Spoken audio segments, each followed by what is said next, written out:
listeners, and welcome back to the Arrowverse Crossover Crisis Podcast. I'm your host, Ashley, and it is finally here, Crisis on Infinite Earths. So, today we will be discussing Supergirl Episode 9 from Season 5, Crisis on Infinite Earths, Part 1. There's a lot of stuff going on in this episode. I've already seen it twice, so let's dive right in.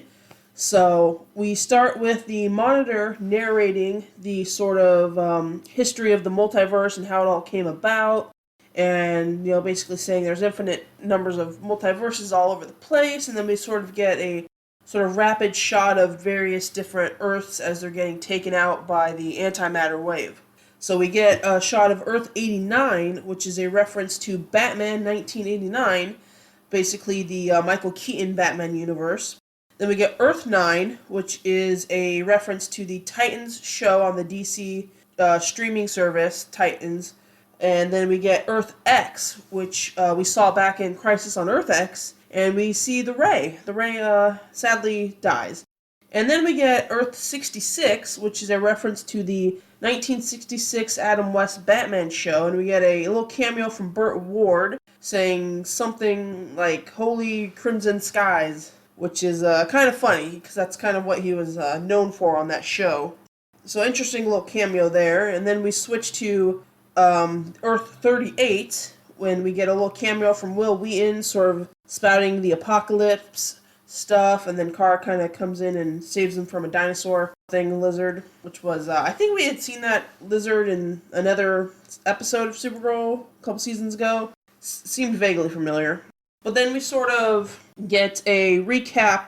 Jean Jones comes in and starts telling them about the Monitor, and they kind of recap what went on in Elseworlds a little bit. And they kind of discover this antimatter wave that's coming towards the Earth, and they realize that Argo City, that was, home of the Kryptonians, is in the way of this antimatter wave. And so they try to reach out to Clark and Lois. And so we get a nice little scene with Clark and Lois taking care of little baby Jonathan on Argo City. And then Red Skies appears, and they go and meet Kara's mom, Allura. And she shows them the pod, and they send little baby Jonathan off in a pod, which is, sort of reminiscent of how Superman and Kara were both sent off during the initial destruction of Krypton. So it's kind of a little homage to that. And I believe those were actually the lines from the Marlon Brando, Christopher Reeves Superman movie at the beginning of that. I believe Clark and Lois say the same lines that were said there. So it's kind of a nice little Easter egg, and, it's really sad. Kara's mom died.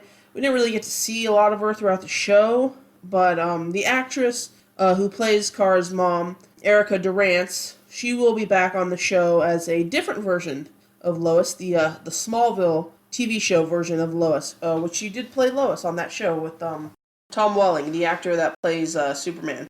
So we'll see her again, but it's kind of really sad that, Kara's life, basically, her initial home, her people are wiped away. They're gone. They're no longer here.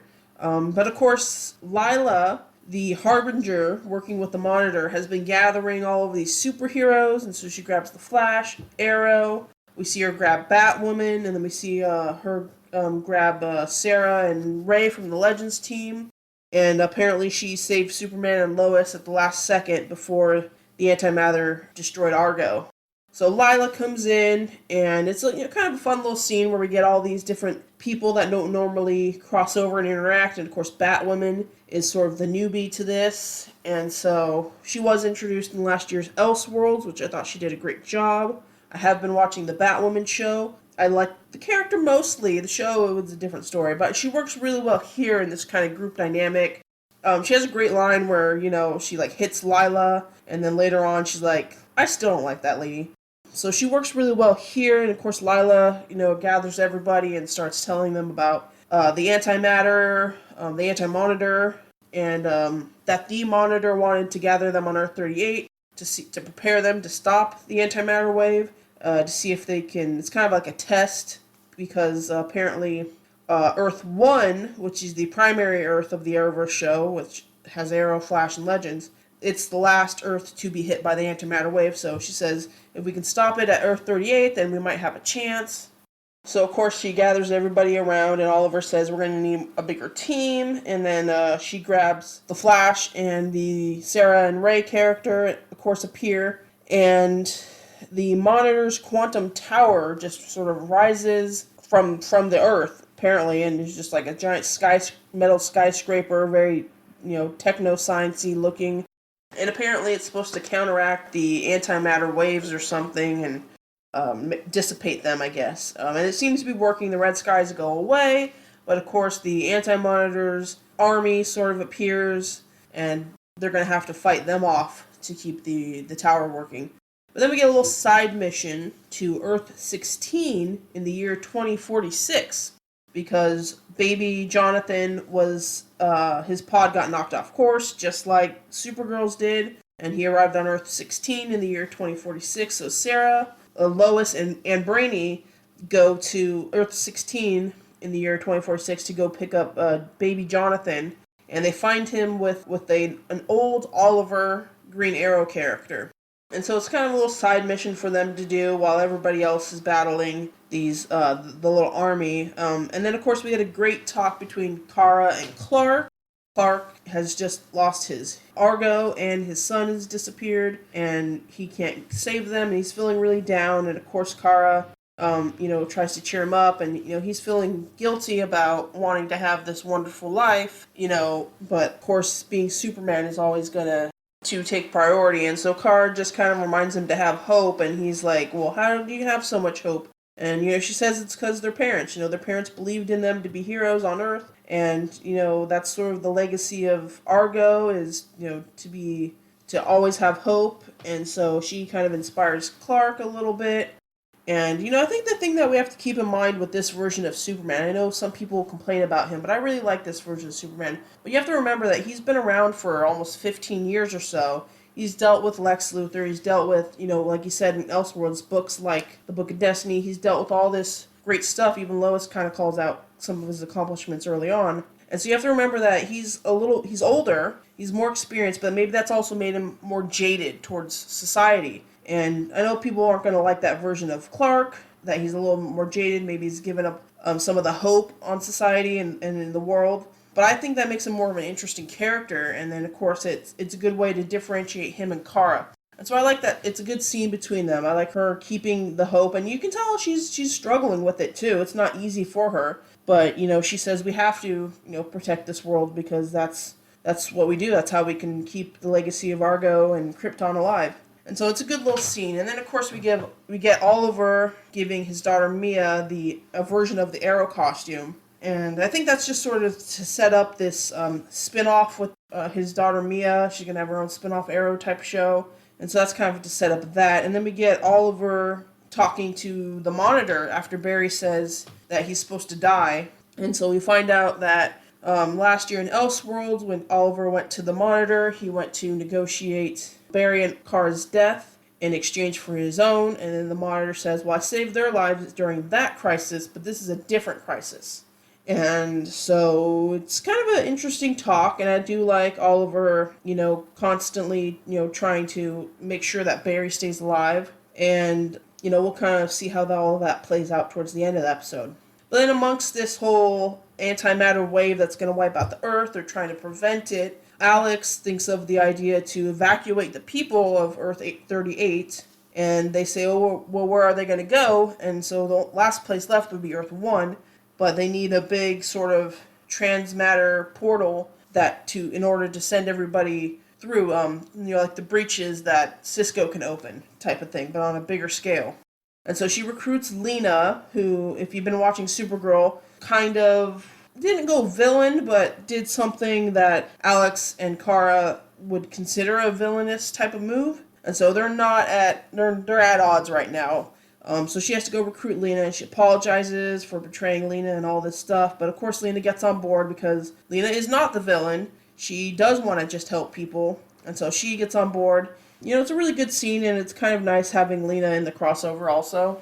And this is the Supergirl episode, so that's good. And then back to old Oliver on Earth 16. We get old Oliver versus Sarah, And a cool little fight, which reminds me of when Oliver fought Dark Sarah during the Invasion crossover when she was sort of mind controlled by the Dominators. So that's a fun little kind of callback. It's a great. They have a great talk about. Oliver's has been feeling guilty about bringing Sarah on board the boat that crashed, which stranded him on the island of Lian Yu, and started his journey as the Arrow. And it's a good little moment because Sarah tells him, "Hey, don't worry about that. It all happened for a reason. It was destiny. I'm doing great on my Earth. You're doing great." And it's kind of a very touching moment considering, all of this really started with Oliver and Sarah crashing on Lian Yu. And so it's a really touching moment. I really like it. And of course, in the background of all this, we kind of have Brainy being a good sort of comic relief, which I enjoy a lot. He's not like over the top. He just says these things that occurs to him. But they're actually pretty funny. So I like Brainy in this episode. He's not just a science guy, but he also provides good comedic relief as well, which is a lot of fun. And then, so they grab baby Jonathan and they get out of there before, I guess, Earth 16 is going to die eventually, I assume. But we kind of linger on the shot of old Oliver in a second. And I'll talk about that in a second, because that could come up back up. We don't know. But so then back at the Quantum Tower, we have the team fighting these sort of, I guess, I don't know what they're called. I think shadow men or shadow creatures or something. They basically look like the Dementors or the Ring Wraiths type of character. They're very floaty and wispy, and they just kind of poof they just vanish when you kill them or something. But so it's like a ton of them coming at the team all at once to try and take down the tower, so the team needs to stop them. It's just kind of a big battle, gives the team something to fight. It's, there's a kind of cool moment where earlier in the episode, Ray says he can upgrade Kate's suit, and she, kind of threatens him. And so then during this battle, she's like, "I'll take that upgrade now." And so Ray upgrades her batarangs and makes them a little bit more powerful, I think. Which is kind of a cool moment, so. Then we get more of Alex and Lena trying to figure out how to build the portal. We get a lot of sort of science technobabble speak, which I have no idea what any of it means or how they even came up with any of these ideas. Doesn't make any sense to me. If you're, a hardcore scientist and physicist, let me know if any of that makes sense to you. It's kind of like, the science technobabble they spout out on the Big Bang Theory or something. But eventually Alex has an idea that Lena uses to figure out how to make the portal eventually stable so that they can all go through to Earth 1 without vaporizing people. So that works, and they have a scene where they're gathering a bunch of ships because the aliens who came to Earth arrived on ships, and Brainy gives Jones the key to his ship from whatever league he was from.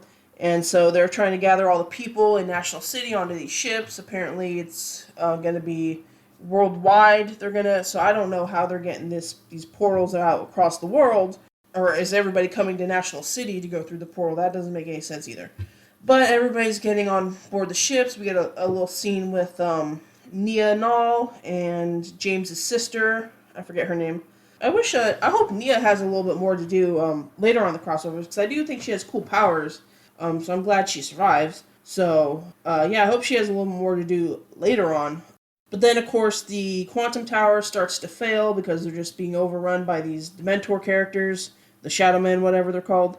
And so Kara and Clark have to go recharge the Quantum Tower with their laser eyes, because she says something about a solar panel or something. And so they try to recharge it. They kind of use up all of their energy, and they pass out a little bit. But it's enough to get the Quantum Tower running long enough to get the people evacuated. They're not going to be able to save the world from the antimatter, but they'll be able to save the people, which is what Kara says. So it's a nice little moment, and then of course they fall to the ground and Flash catches them. We don't get a whole lot of Barry the Flash in this one. I assume he's going to be a bigger deal going forward. This is the Supergirl episode of the crossover, so it does focus more on the Supergirl characters, but also a lot of Oliver as well. But we don't get a whole lot of the Flash in here, but he kind of comes in and saves them. And then we get everybody on the rooftop. Kind of reminds me of the Invasion crossover, fighting the aliens on the rooftop up there. And so they're fighting off these Shadow Men creatures. And the Monitor comes in and basically says, "This is hopeless, it's over, let's retreat." And so he kind of slowly teleports away all of the heroes, except for Oliver, for some reason he decides to talk to Oliver first and doesn't just teleport him away. That was the Monitor's fault, is he should have just not even let Oliver spoke. He should just teleported him away like he did everybody else. But he asks Oliver, it's that good scene from the trailer, it's time to go, and Oliver says, has everyone been evacuated? Then it's not time. And Oliver ends up running out of arrows, which is always a nice little moment when archers realistically run out of arrows. But they still have way too many to begin with. But then, he drops the bow and arrow, and he kind of charges at the shadow people, and then we kind of cut from that. And then we see him sort of reappear, and he's basically just kind of sacrificed himself. And we get a little scene, little mention from the Monitor saying, roughly half of Earth 38's population was successfully evacuated to Earth 1, and that Oliver sort of, trying to hold off, actually ended up saving about 1 billion extra lives. And so, he went out saving people's lives, and we actually get the death of Oliver Queen, which I don't think anybody really expected this early on in the crisis, which is really sad and unfortunate. It's really not the way I wanted him to go out. I mean, he did go out sacrificing himself, but also, it's not his Earth. These are, unknown people. I wish it would have been like him sacrificing himself for his daughter or for Barry or for somebody that we care about as the audience. But it's a good little moment with him talking to Barry, saying, you're the best of us. I sacrificed myself for you and Kara, and Mia, tell your mom I love her. And it's a really good, Stephen Amell, the actor, does a really good job of the scene, and all the actors around him, you can see tears going down their face. I don't know if they're real, but it's a really emotional scene, and, I don't watch the Arrow show, but it is really sad for him to go out like this. But like I said, we sort of lingered on that shot of the old Oliver from Earth 16, and we know that Stephen Amell will be back later in the crisis, so my guess is we're going to see old Oliver again. They're going to bring in old Oliver. So it won't be our version of Oliver, because he's dead. Either that, or they'll find a way to revive him, time travel, who knows. But it is a really sad scene. And of course we get Nash Wells, who comes in this green costume, and he doesn't call himself, but he says he's a pariah, which is a reference to the character Pariah from the Crisis on Infinite Earths comic books. And so he basically says that he's the one that unleashed the Anti-Monitor, and so now he needs to, he didn't mean to, but now he needs to work with the Monitor to help defeat the Anti-Monitor. He's paying penance, he said. So that's a little Easter egg there, and it's going to be interesting seeing what kind of role he plays. I don't know if the Harbinger Lila character is coming back. She kind of dropped out halfway through the episode, so I wonder if we'll see her going forward. But wow, this is a lot of stuff going on in this episode. I can't wait to see the next part of Crisis on Infinite Earths, Part 2, which I think is the Batwoman episode. But yeah, there's just so much going on here. There's a lot of stuff to talk about. I really liked... honestly, this wasn't as great as I wanted it to be, if I'm honest. Again, the Shadow Men are just, basic villain, Dementor, Ring Wraith type of, characters, cannon fodder. They're not greatly interested. We did not get to see the Anti-Monitor. We didn't get a whole lot of the Monitor either. And it's really, there's just a lot of stuff going on, a lot of moving pieces in this episode, that it was really kind of hard to settle on any one thing for any amount of time.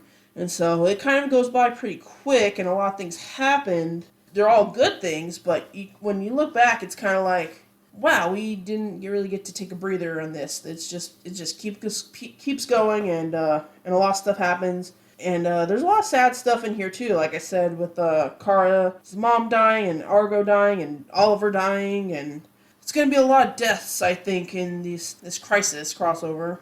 But yeah, there's a lot of great stuff in here too. And like I said, the subtle, brainy, comedic relief moments are pretty great. There's a line with Kate, the Batwoman. She slaps Lila, and she says, "That rabbit was about to talk." And she's referring to a man in a rabbit mask, but Brainy takes that as, this woman talks to rabbits. So that's kind of a funny little moment. I do like Brainy a lot.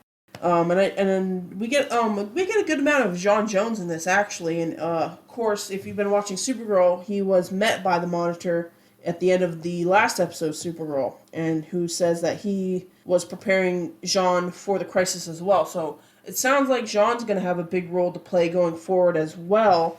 And so it'll be interesting to see what he does. So there's a lot of great stuff in here. It's not as good as I wanted it to be, but it's still, for a crossover, it still had a lot of stuff going for it. It's still just really great. I think the part that was missing for me is really the character interactions. We didn't really get Oliver and Kara and Barry interacting with each other the way I like to see it. We had some great moments between Oliver and Sarah, and that stuff was all good, but and great moments between Kara and Clark and Lena and Alex, but I really wanted the core three to interact again, which is why I hope Oliver comes back in some kind of way, because it's not a crisis to me until we get a good scene with the Flash, Arrow, and Supergirl interacting and having a conversation together. So, I mean, I like it, and I'm definitely excited to see what happens going forward. I mean, this is a 5-part crossover, so there's still a lot more stuff to be introduced. There's a lot more story to tell. There's a lot more we could do with the characters, so this is a decent, good start. I do think it's a good job. It's kind of just setting the groundwork, and hopefully we'll get to play in the sandbox a little bit more in the next 4 episodes. Of course, there's going to be 2 episodes and then a break for a month before we get the last 2 episodes. But that's basically my thoughts on this episode. I mean, I really did like it. There's a lot of good stuff, a lot of great cameos. Overall, it's a bit disappointing, but, it's kind of more like the anticipation was built up too high for me. But I really do enjoy these characters, and I really can't wait to see where the crossover goes from here. So those are my thoughts. What are your guys' thoughts on the episode? Let me know what you think. Did you like the moments between Kara and Clark, between Alex and Lena, Sarah and Oliver? What were your favorite parts? My favorite part was probably Batwoman and Ray upgrading the Batarang, just because it was a fun little character moment. It took a time to kind of, take a break from the action to kind of just do a fun little character moment. But also, the ending with Oliver dying was really sad too.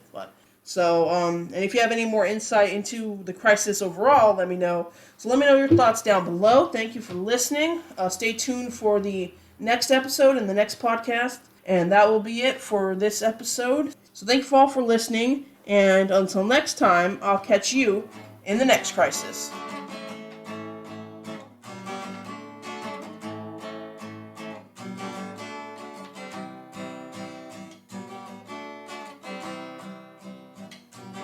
Thank you all for listening. If you want to hear my thoughts on the current episodes of The Flash, Supergirl, and Batwoman, follow me over on the Stardust app at Crashly87, Crashlie 87, for my quick thoughts on the latest episodes.